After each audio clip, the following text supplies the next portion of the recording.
What's going on, Reds fans, and what's going on, baseball fans? Welcome in to the Locked On Reds podcast. I'm your host, Jeff Carr. Today, we're going to talk about that doubleheader from Wednesday, in which the Reds won Game 2, which in our books just means that they had a great day. They won. That's all we care about because they're back in the second wildcard spot. We'll talk about that. Talk about some interesting observations I made of one of Eugenio Suarez and talk about why.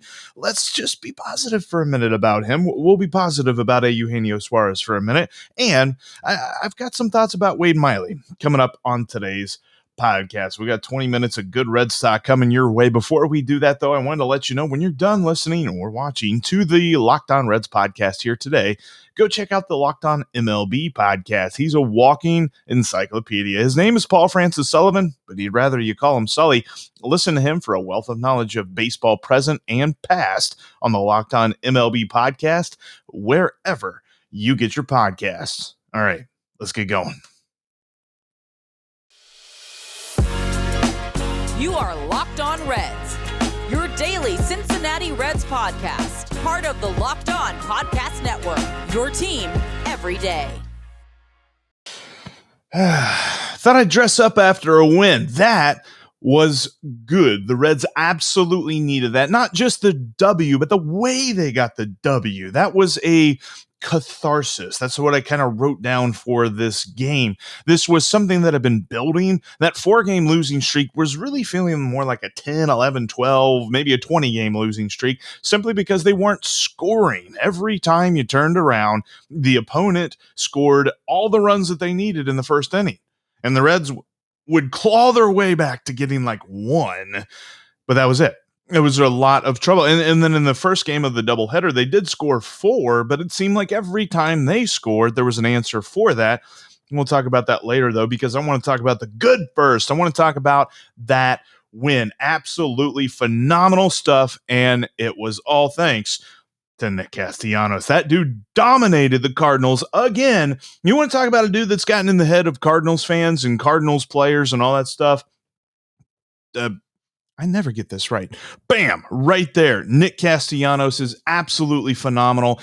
2 home runs, a 2-homer in the first inning, and a grand slam. I almost said 4-run home run. No one calls it that.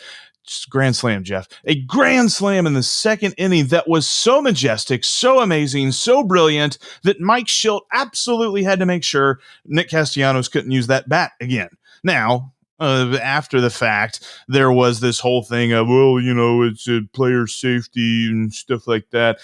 Bull crap, whatever. You're just mad that Nick Castellanos beat the crap out of your pitcher, who up until this point had actually pitched pretty well for the Cardinals since coming over from the Twins. But Hap was hapless whenever Nick Castellanos came to the plate, and Castellanos absolutely ate it up. First Red since the RBI stat was invented to get 6 RBIs in the first 2 innings. That's pretty phenomenal when you're talking about a team as old as the Reds are. But Castellanos, what an amazing performance. And just Mike Shildt, the whole thing, that took like 10 minutes. He came out and the bat. You know what he makes me think? When you look at him, when you kind of see like a picture of Mike Shildt, I kind of think, have you ever seen the movie Office Space?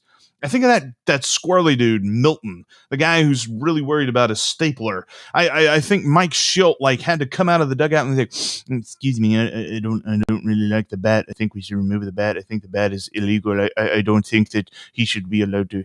It's stupid. I mean, Mike Shildt just was stalling because his team was spiraling. I think initially he was trying all he could to figure out if there was some rule he could invoke, some loophole to get that grand slam taken off the board. Wasn't happening because that was all red legs there in that game. Phenomenal performance by Castellanos. We'll get to Suarez in a minute. He had a good game too, but you also had a homer from Kyle Farmer, and you had a pretty interesting debut. He came into the first game as a pinch runner defensive replacement, but Delano to Shields with a 2-hit day. He had a double that turned into a triple because of a bad throw. He had a single that turned into a double because of a bad throw. So they go down in the scorebook as a single and a double, but dude was all over the place. Couple of RBIs last night. It was awesome to see. And I know that there were some thoughts of, well, why on earth did they trade for a guy? So first of all, real quick, if anybody's confused about that, the Reds were able to trade for him from the Boston Red Sox because he wasn't on the Red Sox 40-man roster. So they can trade for anybody they want outside of the 40-man roster. They just have to add him to the 40-man roster. The Reds already had a couple of spots open, so they didn't have to kick anybody off. And they only traded cash for him, so I like that. And I feel like they've already gotten some nice value out of him. We'll see what he can bring. He brings speed, he brings defense, and I mean, the bat that he had last night, some of those hits were very nice, but you're not expecting him to be a catalyst in the lineup. He's just going to be a late inning replacement, a guy that'd be good to have on a playoff roster. And I know that he's not had like stellar numbers or anything like that. I got some complaints on social media, like, why did they call him up instead of, so-and-so or this guy or that guy? I don't know. Look, when it comes to this front office, sometimes I just don't know. And that's all I got to say about that, because to say that we trust what they're doing right now, well, the guys that are on the field are doing their job. That's all I got to say about that. Now, when it comes to Delino to Shields, though, that was a nice introduction, but not to be outdone. The pitching. Sonny Gray, despite the fact, so the bottom of the second inning took about 40 minutes. That was so long because the Reds kept hitting. The Cardinals didn't get anybody out, and Mike Shildt decided to take 15 minutes to look at Nick Castellanos' bat. I'm sure there's a joke in there somewhere. But Sonny Gray was absolutely phenomenal. And I know that you're going to look at the box score and say, well, he could have had more strikeouts or something like that, but he was efficient. He wasn't trying to nibble. He wasn't trying to do the whole Tyler Mahle thing where you throw as many pitches as possible. Sonny Gray pitched good in that game. And there's a huge reason why the Reds won. I mean, obviously you score a billion runs, you're going to win, but he was able to keep the Reds in the lead and keep them ahead. There was no point where you thought, ooh, this might get out of hand. This might become a close game. This might become an issue for the Redlegs. Although he did give up 2 solo home runs, that's it. That's all he did. Every so often, you're going to give up a bad pitch. It's just going to happen. But at the end of the day, Sonny Gray was phenomenal. I was happy to see that. I've got some more thoughts about that. And quick thought real quick. I mean, Jeff Hoffman out of the bullpen has actually been pretty phenomenal. If you look up his stats, ever since the Reds officially sent him to the bullpen, Jeff Hoffman has been all right. I don't know what that means because a lot of that's in low leverage situations, but I'll keep watching to see exactly what the narrative is with Jeff Hoffman. But as of right now, he's not god awful. So that's good to see. All right, coming up here in a minute, I've got some thoughts on a couple of players that I want to impart to you. Before we get into that, though, I wanted to shout out our brand new sponsor, because does this sound familiar at all? You've got one device that lets you catch the game live, another that lets you stream your favorite shows, you're watching sports highlights on your phone, and you've got your neighbor's best friend's login for the good stuff. Well, I want to tell you about a simple way to get all of that entertainment you love without the hassle, and a great way to finally get your TV together. It's called Directv Stream. It brings your live TV and on-demand favorites together like never before, so you can watch your favorite sports, movies, and shows all in one place. That means no more juggling remotes and no need to buy another device ever again. And the best part, there's no annual contract. So get rid of the clutter and the confusion and get your TV together with Directv Stream. You can learn more at directv.com. That's directv.com.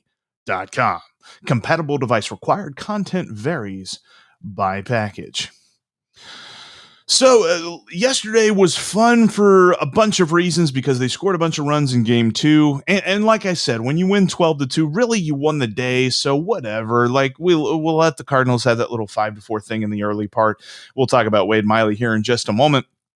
But that was a phenomenal win for the Redlegs. And part of it was because it began to put a nugget of a thought.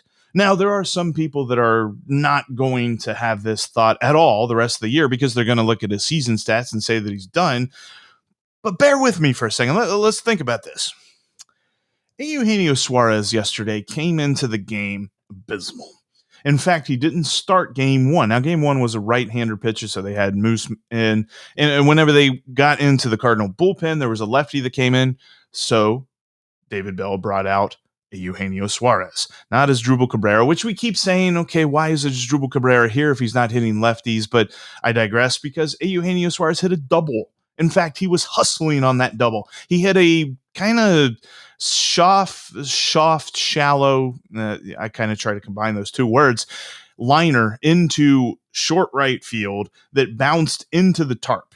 And as the right fielder was running to get it, it looked like he could make a good play at second, but Gino was just hustling out of the box. I know a lot of people have really loved to ascribe some sort of lack of hustle for him this season. But when I think about what he did yesterday and when I look at the results, makes me wonder a little bit. We're talking about our man Gino, who, yes, all year long has hit well below the Mendoza line, has way more strikeout. Like, you could combine his hits and his RBIs, and he still wouldn't have as many of those as he has strikeouts. So things have been bleak. But what about September? Many a baseball player is supposed to have, in fact, every baseball player is supposed to have a short memory. Whether you just hit 2 home runs like Nick Castellanos, or whether you did an offer like Mike Moustakas, you got to forget yesterday and you got to play today. Now, today they're off, so they can forget about everything. But when you get to your next at bat, that is what you got to focus on. You can't focus on your past successes or your past failures because it's going to mess you up in the present. Coming here into the month of September, Eugenio Suarez has an opportunity. Partly because David Bell has been fiercely loyal to him. Much to the chagrin of Reds country, we've been wondering exactly when they're going to officially move on. In fact, I've said it before, I don't want to see Eugenio Suarez all that much in this lineup. But let me play devil's advocate to myself and sound like a crazy man. What if he has a good September? What if all those chances, everything that David Bell has given him, all of these at bats? I mean, he's got over 400 at bats and he's still batting $170. What if that turns into a good September? And what if that turns into a good October? This lineup is phenomenal. Top 3, top 4, maybe even top 5. When you look at Jonathan India, hopefully when we get Jesse Winker back here soon, you've got Nick Castellanos and Joey Votto. The top 4 you can put up against any team in Major League Baseball. Then you get down to the 5th. Who is that 5th? Is it Tyler Stevenson? That's against lefties. And sometimes he bats second as well. But is it Tyler Stevenson? Is it Eugenio Suarez? Because if he is able to sneak in there, if he is able to have a productive September, this lineup becomes a huge strength. It's already a strength of the team, and it's already something that whoever the wild card is, which now it's flip-flop, now it's the Giants, it's not the Dodgers. The Dodgers took first place last night. But if the wild card team is staring at this Reds team on the other side of the field, and they look at 1 through 5 as just who are you getting out, that is interesting because Eugenio Suarez up to this point has been kind of thought of, and he's kind of produced as an easy out. But he had 2 doubles yesterday. One of them was so close to being a home run that had the yellow line on the top of the left center field wall not given the way that it had. Like, you think about the craziness and the randomness that was that hit. He should have had a home run in the first inning to make it 4-1, but instead it just hit the top of the yellow part of that wall so precisely that it bounced it back into play, and it was a double. But then he got his revenge later on as he hit a massive bomb in the 5th that nobody was taking back because I think that one hit the bleachers. But he looked great yesterday. So it got me to thinking, what about September? Do you remember? Okay, never mind. I'm not going to start saying September for Eugenio Suarez. When you're looking back at it, in 2020, 2020 as a whole wasn't a great year for him. But in the month of September, he slashed 228, 326, 557. Sign me up for that 557. He had 7 homers in 79 at-bats. He did have 11 walks in 92 plate appearances. He had more walks last season on the whole than he has had in his career. He had a walk rate of 13% last year. That's much better than it is this year.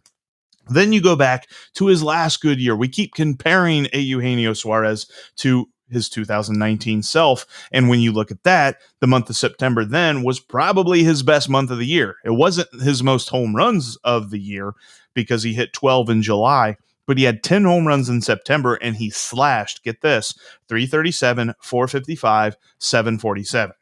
Now you're saying, Jeff, this isn't Geno now. Geno's changed. Geno's different. There's something about him. He's just not that good.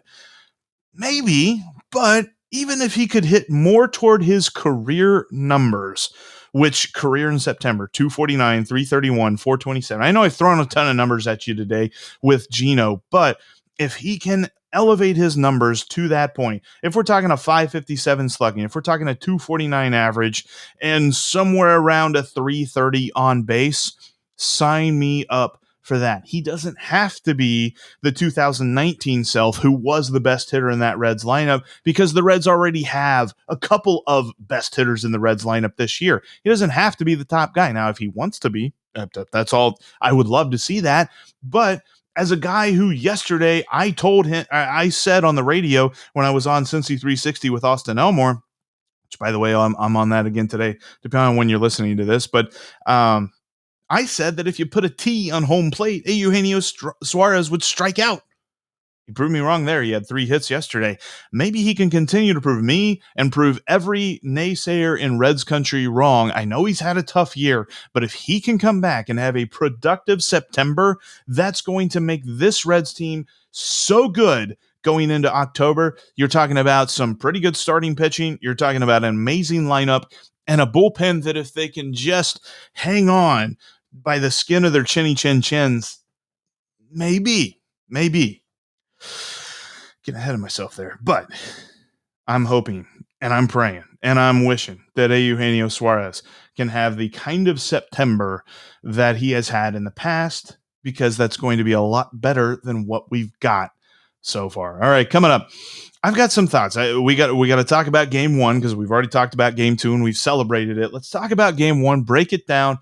And I got a thought about Wade Miley, the Wiley Miley, the vet in this Reds starting rotation. Before we get into that, though, I wanted to tell you about betonline.ag. If you haven't taken advantage of this yet, get off the bench, get in the game, and start making some cash off your sports knowledge at betonline.ag. Go there, set up your profile with a promo code LOCKEDON, and you could get double your initial deposit, 100%. I have been saying 50. They bumped it up. They love you guys so much, and they love Locked On so much, they want to give us more money. So go to betonline.ag today. Set up your profile with the promo code Locked On, and you'll get 100% more on your initial deposit. Don't have any tips for you today, but you can check out Major League Baseball money lines. You can check out the futures for NFL, whether you're talking about win totals. They've got college football as well. Tried to dabble in an FCS game yesterday. That didn't really work out to my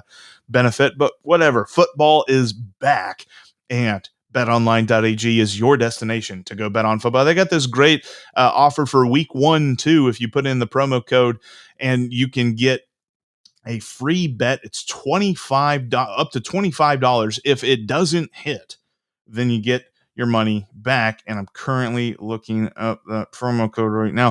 Promo code NFL100 at betonline.ag. You got to bet on the Cowboys and Buccaneers, and if you lose, you'll be refunded up to $25. That's betonline.ag. Promo code Locked On to get 100% more on your initial deposit, and use the promo code NFL100 to get a free bet on the Cowboys and Buccaneers game. BetOnline is the only online sportsbook that I trust, and you should too. That's betonline.ag and the promo code Locked On.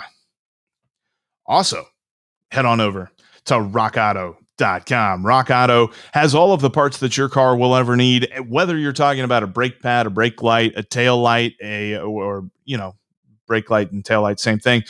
Turn signal. If you're looking for carpet, they've got carpet for your car. You can reupholster your car with parts from rockauto.com as well. Head on over there today and check out their easy-to-use interface. Whether or not you know exactly what you're looking for, you know your favorite brand, or you don't know the difference between a brake rotor and a brake pad, head on over to rockauto.com. They can help you out. They've got every single part for your car, whether you're talking about your daily driver, like a Honda Civic, or you're trying to restore a classic car, like, maybe you are a lucky one and you have a Shelby 500 GT. I'm jealous of you. Anyway, if you need parts for that, Rock Auto has go to rockauto.com. And when you're in the checkout section in the How'd You Hear About Us area, type in Locked On to let them know that your pal Jeff from the Locked On Reds podcast sent you. That's rockauto.com. And in the checkout section, type in Locked On in the How'd You Hear About Us area.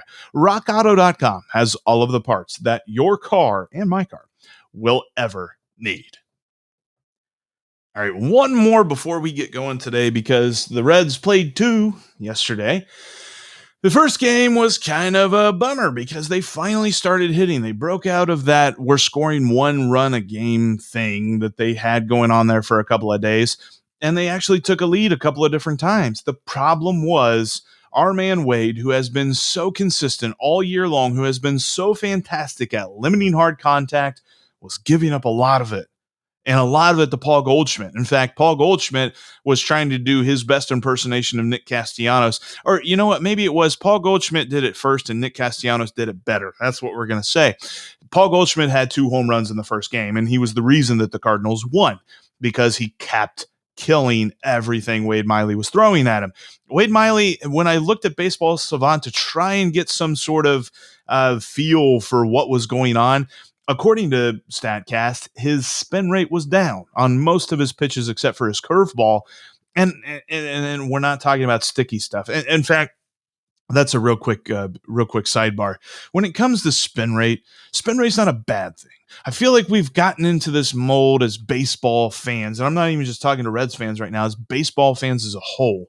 When we hear spin rate, the first thing we think of is sticky stuff, illegal sticky stuff. Who's cheating? Somebody's cheating. This is like whenever guys were hitting home runs in the mid-2000s, and we were talking about steroids. Every time somebody hit a home run, they're like, give that guy a random drug test. Stop it. Spin rate's a good thing. But for Wade Miley, it was down. Makes me wonder if he didn't quite have a feel for his cutter. He threw his cutter, his four-seamer, and his changeup equally, like the exact same amount throughout the entire game, but he really wasn't getting anything on any one of them. His four-seamer was able to kind of be his called strike pitch to try and get the count in his favor, but his cutter was just being left in the middle of the zone, left in perfect hitters' spots, and that's why guys were killing him. That's why he gave up so many hits, and that had me wondering. It's something that I've been thinking about as we've headed toward this here month of September, the pumpkin spice month for many who want to call it that. Wade Miley, in his last full season before 2020, in 2019, as an Astro, he was having a pretty good year. Entering the month of September, he had a 3.06 ERA. He's actually doing better this year if you're looking at that specific stat, which is nice to see. But entering the month of September, a 3.06 ERA. By the end of the year, he had a 3.98 ERA. And a bad month of September. In fact, over a 16 ERA that month. A huge factor was the fact that his first 2 starts of the month of September for the Astros, he got a total of 1 out and he allowed 12 earned runs. Yeah, he got tattooed as the month of September began. Now, it's interesting to note, I think he gave up 12 hits yesterday, but he only gave up 5 runs. So there's that. You can at least say that that's better. But it's something to watch out for when you're talking about really any pitcher. But I kind of hone in on Wade Miley because last year he wasn't healthy. He dealt with a lot of injuries. And so he kind of pitched a little bit, but he didn't pitch a ton. And when he did pitch, he wasn't effective. He's been amazing this year, and I've loved everything. He's been one of my favorite players on this roster, but it still makes me wonder, what is he going to look like here in this month of September? Are we going to get the 6-7 inning, 1-2 earned run Wade Miley that we've gotten for most of this season? Or is it going to be more like a guy who sort of struggles through this month? Because his best start in 2019 in the month of September, he allowed 2 earned runs over 6 innings. He didn't pitch that much in any other start. He had 5 starts in the month of September. I think it was 0 innings, 0.1 innings, like 2 innings, 4 innings, and 6 innings. It was very strange. And in fact, the Astros put him in their bullpen for their playoff run, and he didn't really pitch much out of that either. So what kind of value is he going to provide the Reds? And I think obviously he's aware of this. He is a very smart pitcher. He's been around the game for plenty in his career. So he's going to be ready and prepared, and he's going to try and be as healthy as he possibly can. But what does that look like for the Reds? because we cannot have a dude coming out here every fifth day. And I know I'm probably getting a little bit ahead of myself and I'm getting a little bit too negative on this thought process, but bear with me just for a minute because he has been so phenomenal all year long. And if you've been watching his xFIP, the ERA predictor, the better number when you're talking about what his ERA should be, his xFIP has constantly said that he's getting very lucky. I don't know what that means in the grand scheme of things because we're talking about 5 months now that he's been getting lucky. He's been pitching very well, obviously. But what does that mean for this month? It's something to watch out for as he goes into his next start. Again, the schedule is getting easier, so maybe he can right the ship and maybe he can get back into that consistent level. But now we've seen a couple of bad starts in his last handful of starts. Do those balloon into a bigger issue? That's something that the Reds have to figure out, and that's something that Wade Miley has to answer because the Reds are in the thick of it. This is not going to be easy. There's not going to be a point in the month of September, I don't believe, where we are going to be able to kick back and say, yeah, the Reds got this. They're good. We don't need to worry about nothing else. I don't think we're going to see that. I think it's going to be a dogfight all month long because if you look at the wild card standings, you've got the Padres a half game back, you've got the Cardinals right behind them, and you've got the Phillies nipping at the Cardinals' heels. This is not going to be easy. So they need all hands on deck. Hopefully Wade Miley kind of figures out what's going on here soon. But that's going to do it for us here today. Thank you so much for watching. Thank you so much for listening. Forgot to mention this at the first part of the podcast, but if you aren't subscribed right here to the YouTube channel, I'd appreciate it if you do. I think everybody who is subscribed right now and the folks who comment all the time, shout out to Razmataz and shout out to Alex. And we've got some great dudes that comment all the time. I really appreciate you.